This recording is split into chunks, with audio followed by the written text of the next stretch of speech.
Hello, everybody. Welcome back to another MOB radio show, Me Your Talent radio show. And welcome back here on YouTube. Today, we are doing something pretty different from what we've been doing recently, but something you probably have got used to in the past.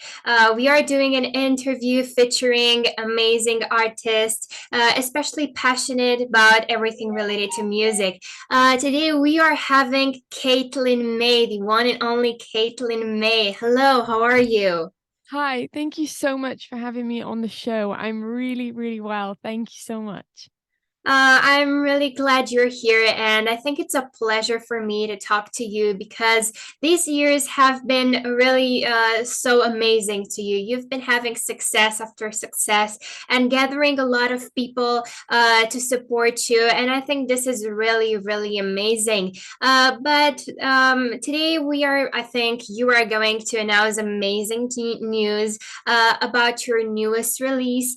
Actually, that's going to be released on the 13th on Friday. So the name of it is Fiona. What can you tell us about it? I listened to it and I think it's really, really amazing. I guess you wrote it, and I'm really very curious. What's the story and inspiration behind it?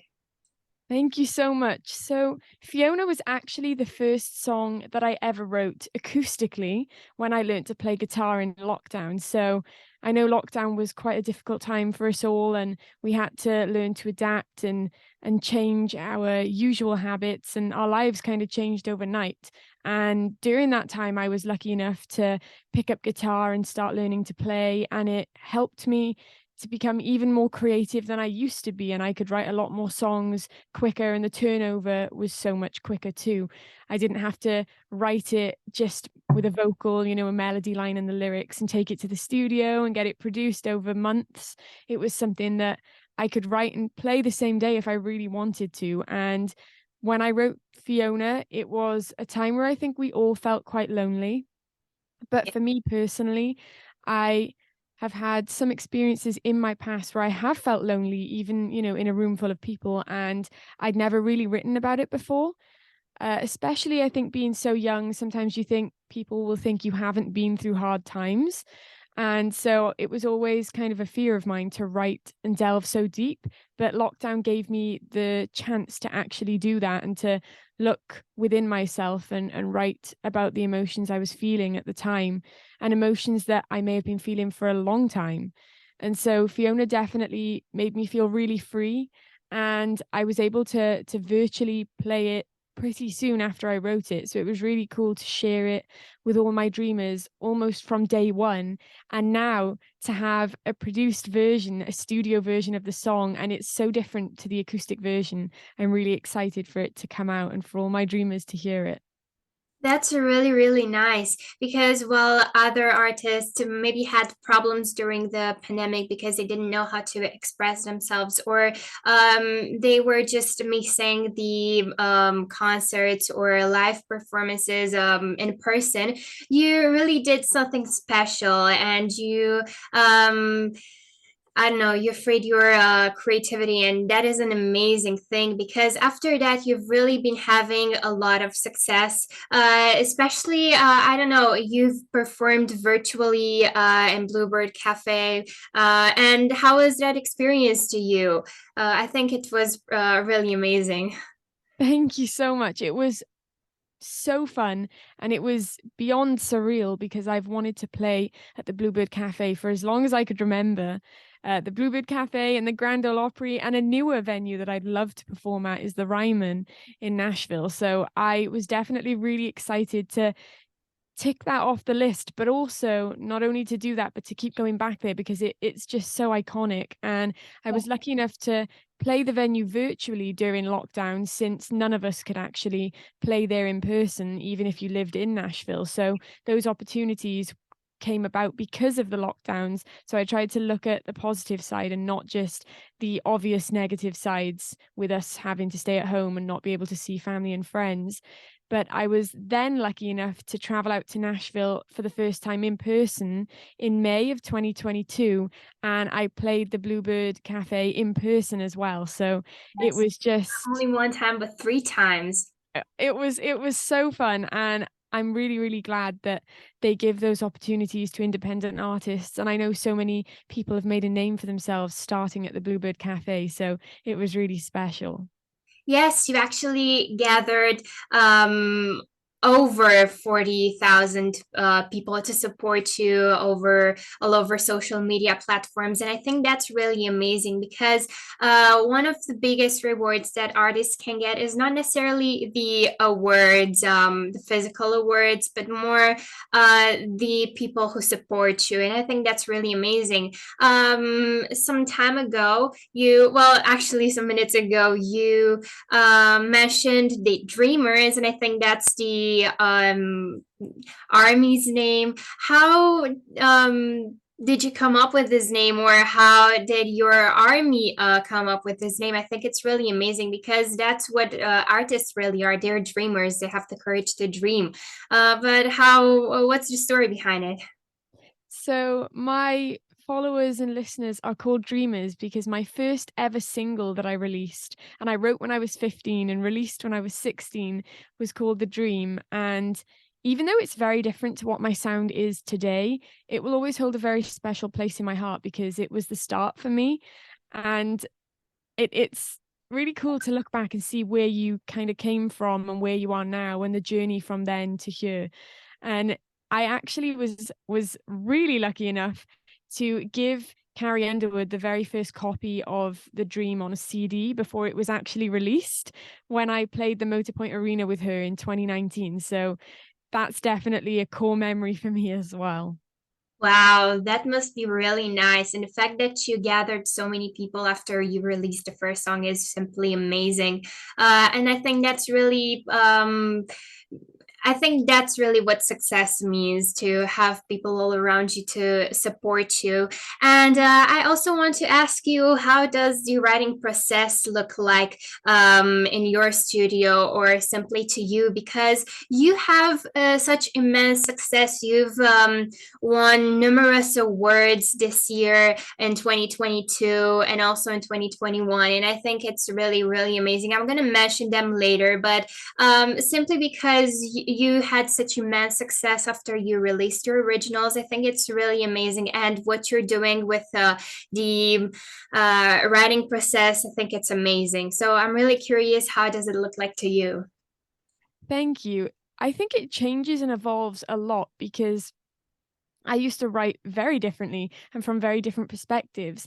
And I think the thing that changed me the most and my process the most was learning to play guitar. So before then, I would have to kind of imagine all these instruments that I couldn't play, in the background of my song. I'd have to think, okay, so I've just got a melody and the lyrics, and even though I feel emotion and I want to put that across, sometimes it's hard when you can't play an instrument firsthand. So I'd have all these ideas and then I'd take it to the studio and I'd tell the producer what I wanted or what I thought should go on the track. And then they would play it or get live musicians in and they would play it. And then in lockdown, I felt like I didn't have an excuse not to learn guitar because up until that point, I was so scared to learn to play an instrument because I wasn't sure if I would be good at it or not. So I kept saying, oh, you don't have time and you can learn in the future. And then lockdown came along and I was like, if you don't learn to play now, you never will, because this is a block of kind of empty space and time that you have. And I think you should work on yourself because, we all grow and learn every day. And it's just important to always remember to keep yourself open to learning new skills.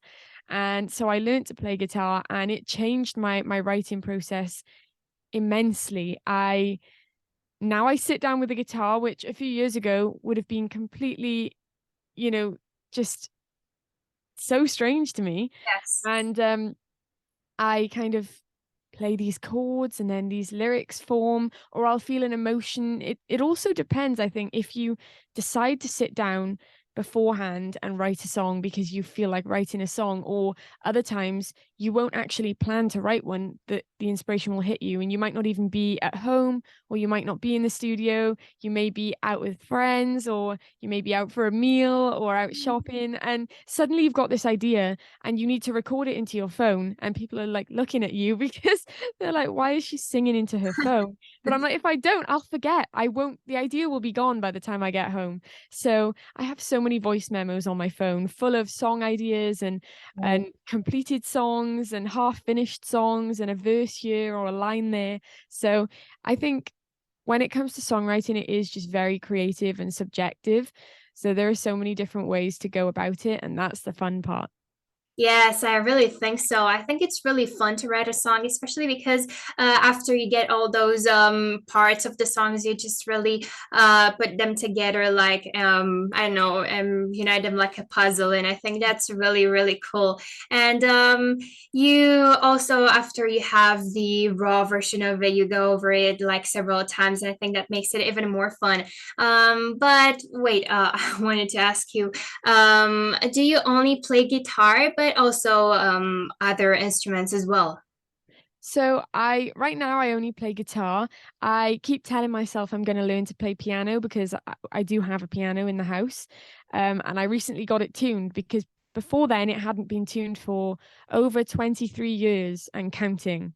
But Oh, 23 years is what we figured out. So it had been a long time. It was very out of tune.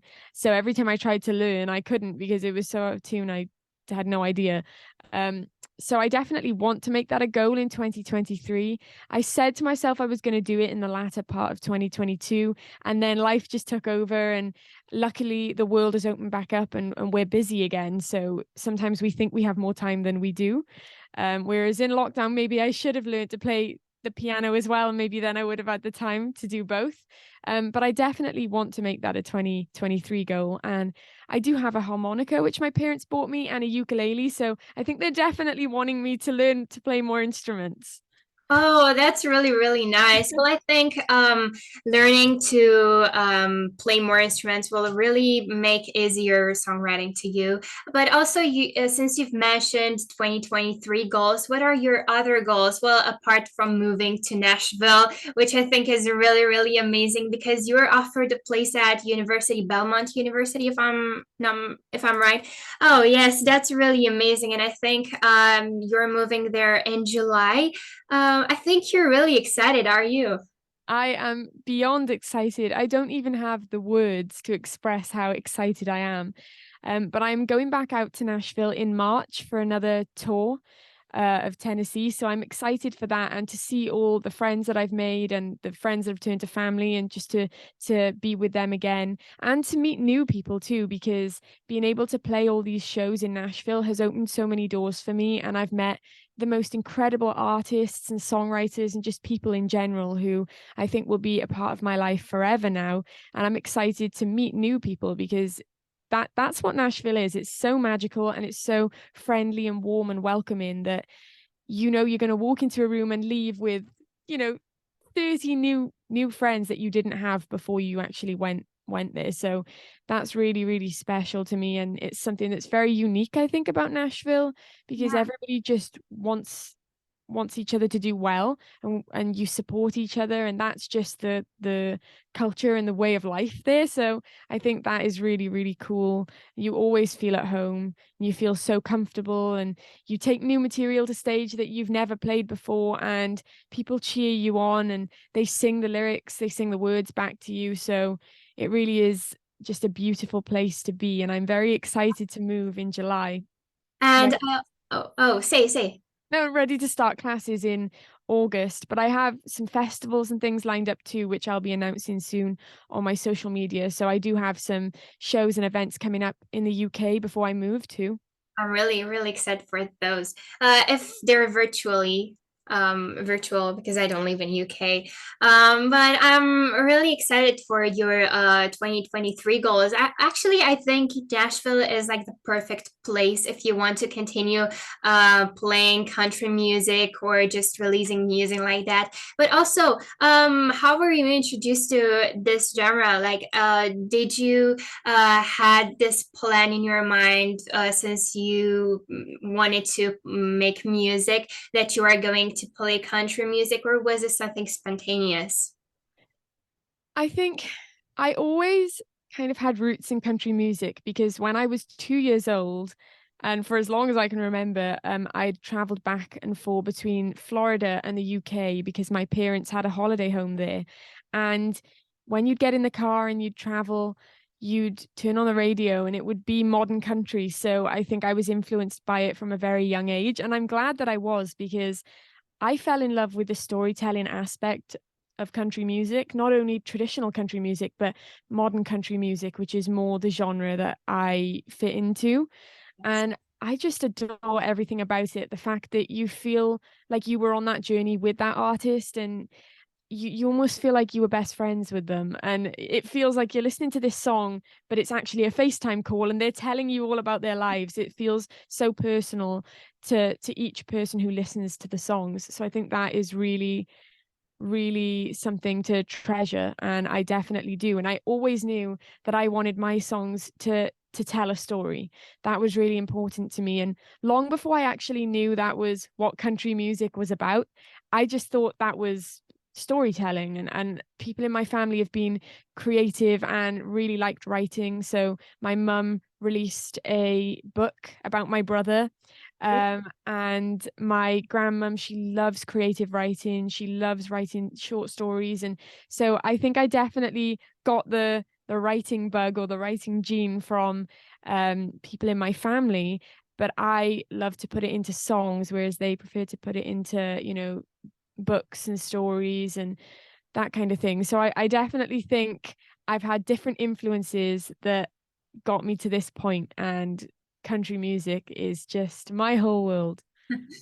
I actually think country music is a really great way for storytelling, as you said. But are you planning to take up other creative writing styles as well? Like, I don't know, writing a book as well, or maybe something different?